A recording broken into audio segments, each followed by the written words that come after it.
Hello दोस्तों, आज की इस पॉडकास्ट में आपका स्वागत है। यह महात्मा गांधी जी की जीवनी का दूसरा पार्ट है, जिसमें हम गांधी जी के प्रारंभिक जीवन, शिक्षा और विवाह के बारे में जानेंगे। तो चलिए शुरू करते हैं।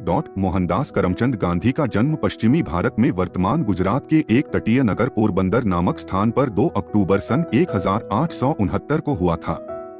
उनके पिता करमचंद गांधी सनातन धर्म की पंसारी जाति से संबंध रखते थे और ब्रिटिश राज के समय काठियावाड़ की एक छोटी सी रियासत पोरबंदर के दीवान अर्थात प्रधानमंत्री थे। गुजराती भाषा में गांधी का अर्थ है पंसारी, जबकि हिंदी भाषा में गंधी का अर्थ है इत्र फुलेल बेचने वाला, जिसे अंग्रेजी में परफ्यूमर कहा जाता है। उनकी माता पुतलीबाई परनामी वैश्य समुदाय की थीं। पुतलीबाई करमचंद की चौथी पत्नी थी।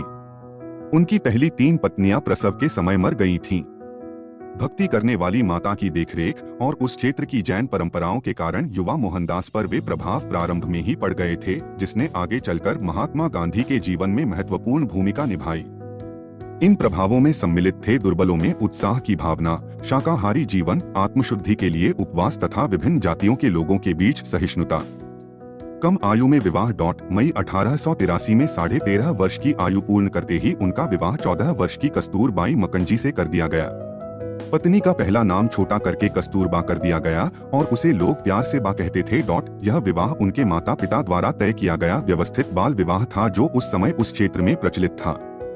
परंतु उस क्षेत्र में यही रीति थी कि किशोर दुल्हन को अपने माता पिता के घर और अपने पति से अलग अधिक समय तक रहना पड़ता था। 1885 में जब गांधी जी 15 वर्ष के थे, तब इनकी पहली संतान ने जन्म लिया, किंतु वह केवल कुछ दिन ही जीवित रही और इसी वर्ष उनके पिता करमचंद गांधी भी चल बसे।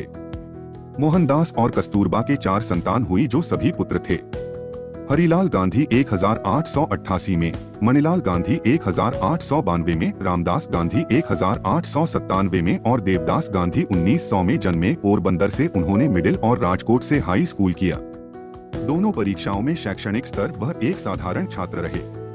मैट्रिक के बाद की परीक्षा उन्होंने भावनगर के श्यामलदास कॉलेज से कुछ समस्या के साथ उत्तीर्ण की। जब तक वे वहां रहे, अप्रसन्न ही रहे, क्योंकि उनका परिवार उन्हें बैरिस्टर बनाना चाहता था। विदेश में शिक्षा व विदेश में ही वकालत। अपने 19वें जन्मदिन से लगभग 1 महीने पहले ही 4 सितंबर 1888 को गांधी यूनिवर्सिटी कॉलेज लंदन में कानून की पढ़ाई करने और बैरिस्टर बनने के लिए इंग्लैंड चले गए। भारत छोड़ते समय जैन भिक्षु बेचारजी के समक्ष हिंदुओं को मांस, शराब तथा संकीर्ण विचारधारा को त्यागने के लिए अपनी अपनी माताजी को दिए गए एक वचन ने उनके शाही राजधानी लंदन में बिताए गए समय को काफी प्रभावित किया। हालांकि गांधी जी ने अंग्रेजी रीति रिवाजों का अनुभव भी किया, जैसे उदाहरण के तौर पर नृत्य कक्षाओं में जाने आदि का, फिर भी वह अपनी मकान मालकिन द्वारा मांस एवं पत्ता गोभी को हजम नहीं कर सके। उन्होंने कुछ शाकाहारी भोजनालयों की ओर इशारा किया। अपनी माता की इच्छाओं के बारे में जो कुछ उन्होंने पढ़ा था, उसे सीधे अपनाने की बजाय उन्होंने बौद्धिकता से शाकाहारी भोजन का अपना भोजन स्वीकार किया। उन्होंने शाकाहारी समाज की सदस्यता ग्रहण की और इसकी कार्यकारी समिति के लिए उनका चयन भी हो गया, जहां उन्होंने एक स्थानीय अध्याय की नींव रखी। बाद में उन्होंने संस्थाएं गठित करने में महत्वपूर्ण अनुभव का परिचय देते हुए इसे श्रेय दिया। वे जिन शाकाहारी लोगों से मिले, उनमें से कुछ थियोसोफिकल सोसाइटी के सदस्य भी थे। इस सोसाइटी की स्थापना 1875 में विश्व बंधुत्व को प्रबल करने के लिए की गई थी और इसे बौद्ध धर्म एवं सनातन धर्म के साहित्य के अध्ययन के लिए समर्पित किया गया था। उन्होंने लोगों ने गांधी जी को श्रीमद् भगवद गीता पढ़ने के लिए प्रेरित किया। हिंदू, ईसाई, बौद्ध, इस्लाम और अन्य धर्मों के बारे में पढ़ने से पहले गांधी ने धर्म में विशेष रुचि नहीं दिखाई।